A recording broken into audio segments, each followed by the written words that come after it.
அவ்வளோ பெரிய ஆண்டவர், சர்வ வல்லமை உள்ள தேவன், வார்த்தையா இருந்தவர், வார்த்தையினால உலகத்தை உண்டாக்குனவர், ஒரு மனுஷ உருவத்தை எடுத்து வராரு. காரணம் என்னன்னா, நான் மனுஷனா இருக்கிறேன், என் பிள்ளைங்க மாம்சமும் ரத்தமும் உடையவர்களா இருக்கிறாங்க, நான் அவர்களை போல நான் இருக்கணும்.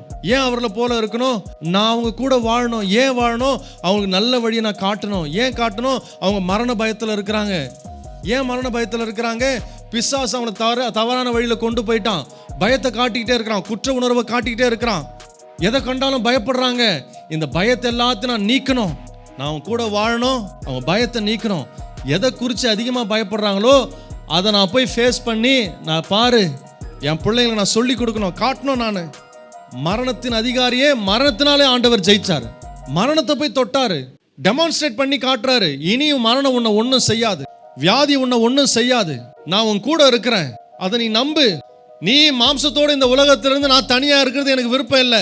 நான் உன்னோடு நான் உறவாட, ஒன்றோடு ஒன்றாக கலக்கும்படியாக நான் வந்திருக்கிறேன்.